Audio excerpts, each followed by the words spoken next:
नमो बुद्धाय. धम्म म्हणजे काय? बौद्ध धम्मातील दुसरे रत्न म्हणजेच धम्म. भगवंतांनी 6 वर्षापर्यंत संबोधीबाबतचे सखोल ज्ञान प्राप्त करून जगातील संपूर्ण मानवजातीच्या कल्याणासाठी, सुखासाठी शोधून काढलेले दुःखमुक्तीचे औषध म्हणजेच धम्म होय. माणसाने माणसाशी माणुसकीच्या सौजन्याने कसे वागावे हे सांगणारे तत्वज्ञान म्हणजे धम्म.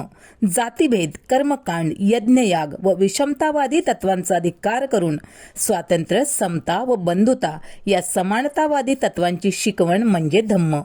अकुशलतेकडून कुशलतेकडे, पापापासून पुण्याकडे, वाईटांपासून चांगल्याकडे, दुःखापासून सुखाकडे, अंधारातून प्रकाशाकडे, अज्ञानातून ज्ञानाकडे जाण्याचा मार्ग म्हणजेच धम्म होय. निर्मळ, स्वच्छ, सुंदर जीवन जगण्याचा मार्ग म्हणजे धम्म. अशा या धम्मरत्नास त्रिवार वंदन. धन्यवाद.